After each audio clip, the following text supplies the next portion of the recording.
Hey everyone, welcome to FinTech. So my stock portfolio is up 22% for the month, recovering slightly from the 42% drop that it's seen year to date. And with these massive swings in prices that we're seeing in the market, there are lots of opportunities out there, with some of the stocks in my portfolio increasing 30, 40, even 50% from their lows earlier this year. So in this video, I'm going to be revealing my top 10 stocks to buy right now and explaining why I invest in each position, because I'm only talking about stocks that I actually own and invest in. And if you find something you like in this video, maybe try sharing with a friend. Okay, let's dive into my actual Charles Schwab portfolio and start going through the 10 positions. So this here is my actual Charles Schwab portfolio, and if we look at the chart over the past year, we can say that year to date my portfolio is down just under 42%. And that's mostly due to this massive crash in growth and tech stocks that we saw at the beginning of the year, which I am more heavily invested in. But if we expand this out to a 2-year view, I'm actually roughly even over 2 years, and if we were to look out to a 3 to 4 year view, I'm actually beating the S&P 500 over that time. But if we zoom in more to just the past month, we can see that my portfolio is actually up around 7% for the month, which is around an $8,500 rise. And if we look at the low point on November 9th until now, it's actually increased by around $23,000, which is a 22% increase, which really just goes to show exactly how volatile the market is being right now, where it seems like regardless of what earnings a company reports, they might increase by 20% or drop by 20%, and it kind of seems random right now. But let's start diving into my individual stock positions, starting with my largest position overall, which is Datadog. Datadog I currently own 330 shares of at a value of $27.8 thousand, and that's lost around $4,500 overall. Most of that this year since the tech stock crash. Now Datadog is a data company. Their job is to unite a company's applications, their infrastructure, and their security all through a single pane of glass, making it so that companies can actually use their data to make their business better. But while their stock price being down might lead you to think that the company is struggling, they're actually doing extremely well. They beat their most recent earnings expectations, showing 61% year-over-year revenue growth, and they expect their gross margins to be in the upper 70% range. Now at the same time, Datadog is going to struggle a little bit in a recession compared to some of these other companies because they use a usage-based charging model, meaning the more you use the platform, the more they charge you. This has worked really well for them in the past in having a dollar-based net expansion rate of 130%, meaning for every $1 a customer spends, they can expect them to spend $1.30 next year. But with a potential looming recession, we may see those numbers come down somewhat in the short term. That being said, in the longer term, Datadog is positioned extremely well. In addition to their high growth rate and just benefiting from a general shift to more data as companies move into the cloud, Datadog also has operating cash flow of $83 million a year and free cash flow of $67 million. Plus, as of September 2022, they had over $1.8 billion in cash and cash equivalents sitting in the bank. So they have a huge buffer to work with in a recession to either buy back stock, pay down debt, or invest in their infrastructure, which will position them extremely well exiting the recession a few years from now. My number 2 stock is Snowflake, which I currently own 160 shares of at a value of $25,000, and that's similarly down around $4,500, although I haven't held this stock quite as long as I've held Datadog. Now Snowflake also operates in the data space, but in a slightly different way from Datadog. If we think back to the early days of data, people would basically handwrite all their data in a ledger. Then it moved over into simple spreadsheets on computers, then more advanced databases. Then it moved into data warehouses, and eventually into the cloud. Each step in that process was a 10x improvement in the efficiency of how the data was stored. But Snowflake represents the next order of magnitude improvement there, which Snowflake calls the data cloud. In the data cloud, Snowflake can manage the access to data. They can help people develop and build on the data directly in their cloud, and they can let different companies collaborate and monetize together. Each of those 4 pillars alone could be a multi-billion-dollar business. For example, with collaboration, Snowflake offers what they call data edges, where different companies can actually share data with each other. So if you're a healthcare company working on a specific drug, you could share that data with other companies to collaborate on a project. And that also means if you're a Snowflake customer, you're probably not going to cancel your service if you need access to that data to actually run your business. And Snowflake CEO Frank Slootman on their most recent earnings call said that the next frontier of innovation is aimed at reinventing cloud application management. Basically, they're moving from only focusing on data and actually focusing on the applications that are going to use that data as well. Snowflake was also the top ranked company among chief information officers survey by JP Morgan of where companies plan to spend more money in 2022. That's ahead of Microsoft, ahead of Amazon, and ahead of Google. And while my holdings in Snowflake are still down for the year, Snowflake has recovered by nearly 45% from their low earlier this year. So anybody who was telling you to sell back then could have cost you a 45% rise since then. But number 3, we have Cloudflare, which I own 317 shares of at a value of $17,000, and that's lost around $3,000 overall. Now, that's not exactly accurate because of the way Charles Schwab calculates gain and loss is based on first in, first out. So because I sold some Cloudflare at a higher price and then bought in more at a higher price, Charles Schwab basically ignores that and thinks that I actually lost money on this company, when in reality I probably have a decent positive gain overall since I started investing. Now, Cloudflare is a company that wants to make the internet itself work better. They started off just hosting websites, and then they started offering security services to protect those websites. Then they realized if they're already analyzing the traffic for bad actors, they could optimize the experience for good actors. And over time, Cloudflare has just continued to innovate with new product after new product. Honestly, they're probably the most innovative company on my list overall. If we just hover over their products on their website, we can see how many different areas they actually offer services in. At this point, Cloudflare is getting so big that they're actually competing with the Amazon Web Services, the Google Clouds, and the Microsoft Azures of the world. And one of the ways they've managed to do that is by maintaining a rock-solid 50% year-over-year growth rate for basically half a decade. We can see in 2018 they grew around 50%, same for 2019, 2020, 2021, and now into 2022. And Cloudflare's CEO said on their latest earnings call that they plan to hit $5 billion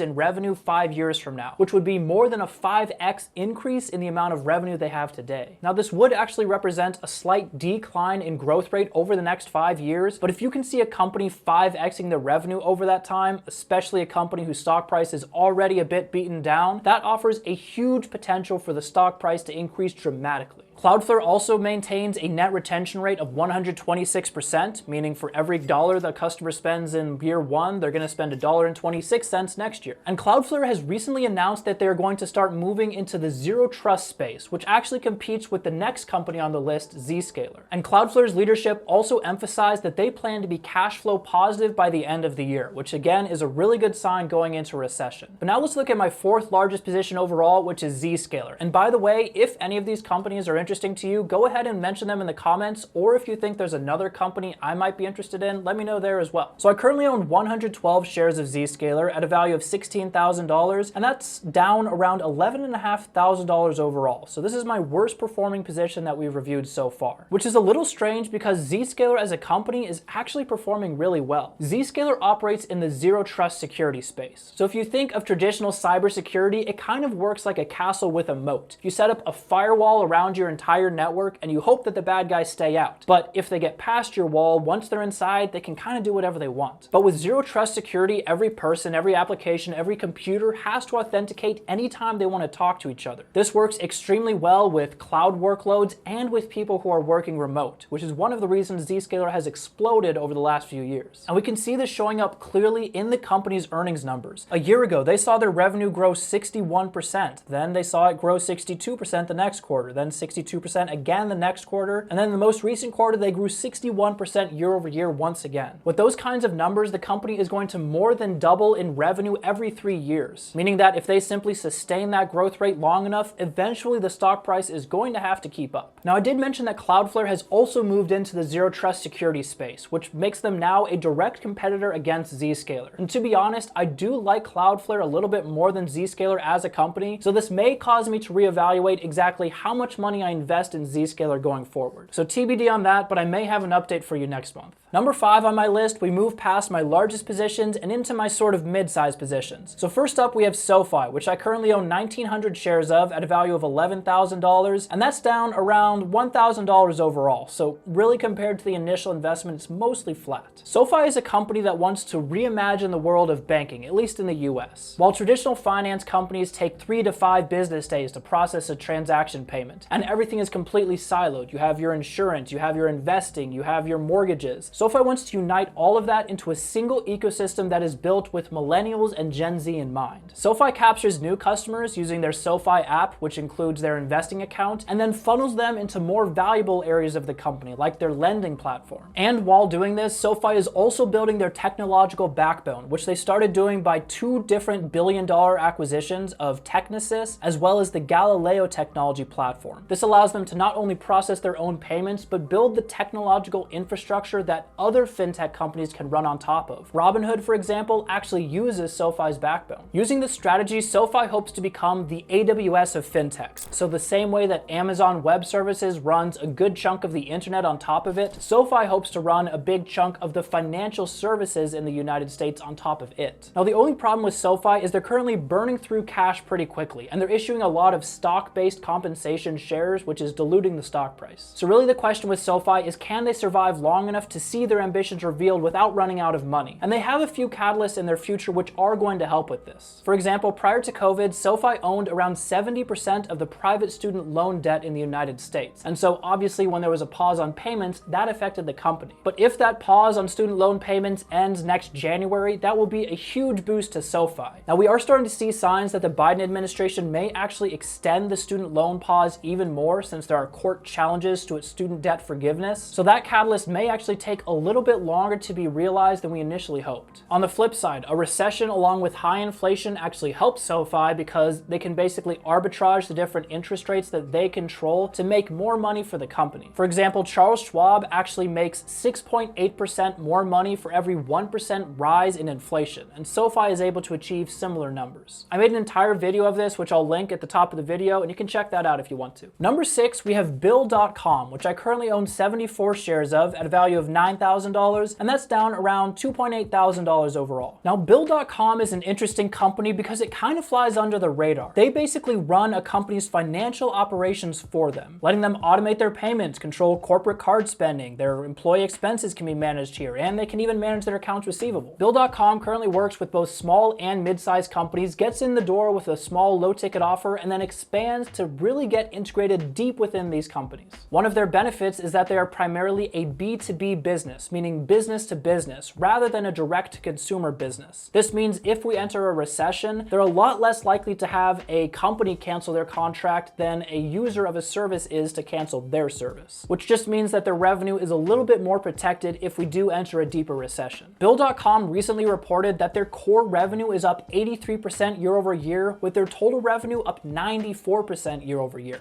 Basically, they doubled in the past 12 months. On top of that, the CEO called out on their latest earnings call that they achieved non-GAAP profitability and they had a record number of customer net adds for the quarter. Banks like Chase and JP Morgan have also started white labeling Bill.com services and selling it to their own customers, which in itself could be a multi-billion-dollar business. Bill.com's stock price is also up 50% from the low that it hit earlier this year, and unlike a lot of companies, entering a recession may actually help distinguish this company versus others. And if we do enter a recession, management is very confident with their ability to deal with it, and based on their performance so far this year, that seems to be true. And remember, at the end of the video, I'm going to be revealing which stock I'm most likely to add more to at the end of this month. But as important as it is to keep track of all these different stocks, it's also important to keep track of my business's digital information, since running a YouTube channel is a lot like running a business. But I often struggle with creating and remembering unique passwords for every site, or having to pull out my credit card and re-enter it on every website that I go to. It's just wasting valuable time where I could be making videos, which is where this video's sponsor, NordPass from NordVPN, comes in. NordPass allows you to manage your company's digital waste. How much time do you waste tracking down, guessing, or resetting passwords? Well, with NordPass for Business, you can access all of your account's information from anywhere, even your mobile phone. Or if you're like me and it's just annoying to type in your payments information all the time, NordPass can save that information for you. And even better, if you have a team working under you, you can share those payment details with them without needing to send it over an email or an unsecured spreadsheet. It can potentially save you days waiting to give someone access to a corporate credit card, or just save you the hours of time it takes to get them set up on a new card. And you can check them out at nordpass.com/fintech. But why stop with passwords and payments? Ask yourself, how are updated credentials, alarm codes, PINs, and Wi-Fi passwords shared in your organization? Well, communicating sensitive data by text or email is not only a security risk, but it's a huge time waster too. And you can easily end up with super long email chains or text chains just to confirm receipt of the information. But with NordPass, confidential information can easily be saved securely in one place and accessed and updated by others when needed. I'll show you how I can create a secure note here really quick and then just share it with my team. Way more secure than using email, and everything is managed in one place. Plus, it's super easy to sign up. Just go to nordpass.com/fintech and use the code FINTECH at checkout for a 3-month free trial. It really is that easy to make your business both more secure and more efficient. And now let's get to my number 7 stock, which is Crowdstrike. Crowdstrike I currently own 52 shares of at a value of $7,500, and that's down around $2,800 as well. Now Crowdstrike is a security company. They want to proactively prevent threats from hitting a company before they actually strike. So while a traditional antivirus basically looks at a huge database of previous viruses and then checks software against it to see if it looks like a virus, Crowdstrike can proactively recognize these different viruses using their proprietary AI software. Crowdstrike's Falcon endpoint protection can actually stop data breaches before they happen, and their security cloud is perfectly designed for companies that operate in the cloud, which more and more businesses are doing nowadays. They also offer something called Threat Graph, which is a cloud scale AI that can actually detect viruses before they actually affect you using real-time analytics. Crowdstrike captures over 1 trillion events per day, actively tracks 150 plus adversaries, looks at over 15 petabytes of global data each day, and protects over 140 million decisions every single second. Crowdstrike, in my opinion, is pretty much the best security platform out there, and it shows up in their earnings numbers. If we look at their earnings from a year ago, they were growing 63% year over year. And while that has slowed somewhat, they then grew 62%, then 61%, and then 58% in their most recent quarter. That is still insane growth rate for a company that's making $500 million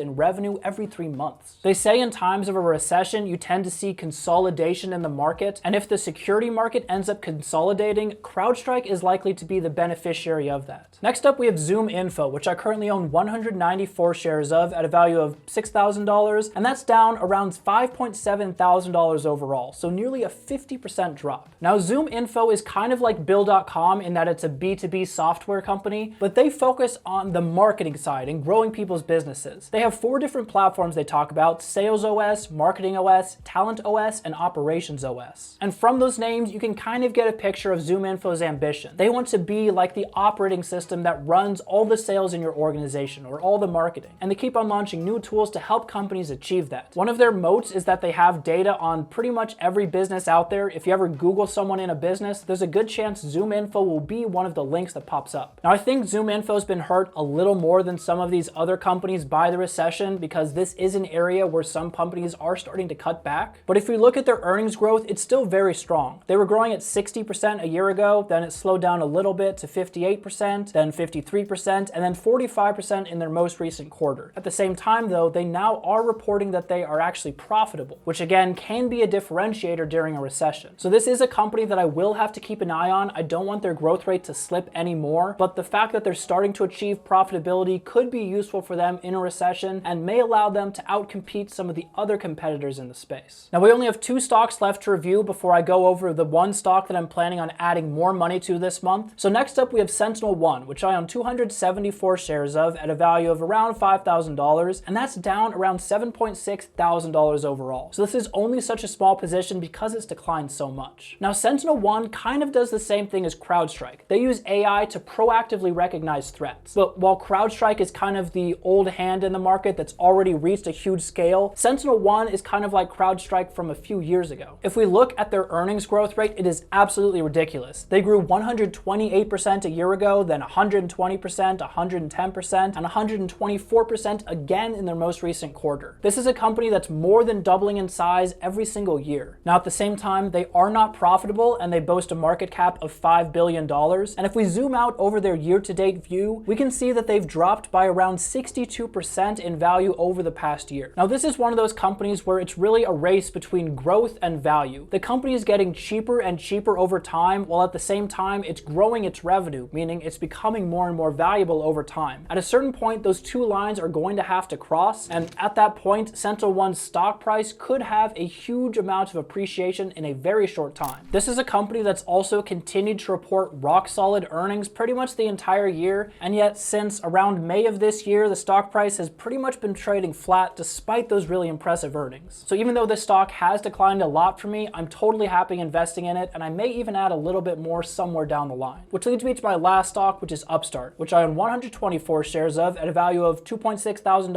and that is down by far the most, $25,500 overall. And that's mostly due to me adding a lot of money to Upstart right before it crashed. Now, Upstart is an AI company. If you think of a traditional lending model, companies decide whether or not to let you take out a loan based on one number, your credit score. But Upstart replaces that with an AI model that analyzes all aspects of an applicant's credit history. This allows them to automatically approve 73% of loans at a lower default rate than manually underwritten loans. Their primary customer is actually other lenders who they then sell the loans to. So Upstart offers the loan to a customer using their AI model, and then that loan is sold off to some bank or lending company that will actually fulfill it down the line. And banks love Upstart. They have a net promoter score of 82, which for context, Facebook has a negative net promoter score, 0 is considered neutral, and 42 is considered excellent. So this is well beyond excellent. Upstart is also rapidly moving out of just the personal loan market and into some larger market segments as well, including auto lending and home loans, which, as we can see on this chart, are much larger potential opportunities. Now, at the same time, Upstart is operating in the lending space while we're in a recession, so people aren't really looking to take out as many personal loans as they used to, which is definitely impacting the company. If we look at their most recently reported earnings, they actually reported their first quarter of negative revenue growth overall, which does kind of put them outside the usual theses that I would invest in. This is kind of a weird stock because I know in 5 to 6 years they're absolutely going to be successful, but the problem is they might be completely flat or down over the next 2 to 3 years. So I'm a little conflicted if I should stay invested or if I should sell out and then rebuy in a few years. Maybe let me know in the comments. But I promised I would tell you the one stock that I'm likely going to buy more of this month. And that stock is actually one of my top stock positions overall, and it is Snowflake. The reason for that is Snowflake is just growing incredibly quickly, and their price is at the lowest price I've pretty much ever seen for the company. While companies like Datadog or ZScaler are going to suffer somewhat as we enter a recession, Snowflake is showing no signs of slowing down whatsoever. If we just look at Snowflake's price to sales ratio over time, which is basically their market cap divided by their revenue, we can see that when they first went public, they had a price to sales ratio of over 115, which makes sense because they were basically doubling their or tripling their revenue every year. But over time, that has continually dropped and dropped and dropped, and now at this point, they're sitting at a price to sales ratio of 29. But the thing is, with their current growth rate, if the stock price stays the same, that price to sales ratio is going to drop in half next year because their revenue will double. And then if they do that again, their price to sales ratio will drop in half again, meaning that Snowflake, which is the quintessential growth stock, could start looking like a value stock a few years from now if the stock price doesn't start rising. And while that might sound kind of crazy to you, I'll just point to one of the most famous value investors of all time, Warren Buffett, who currently owns more than $1 billion of Snowflake stock. But with that said, if you found anything valuable in this video, please just consider sharing with a friend. It really does help out this video with the algorithm a lot more than liking or commenting even does, so I'd really appreciate it. Also, don't forget to check out nordpass.com/fintech using the link in the description for your free 3 months free trial. Don't forget to subscribe, and I'll see you next time.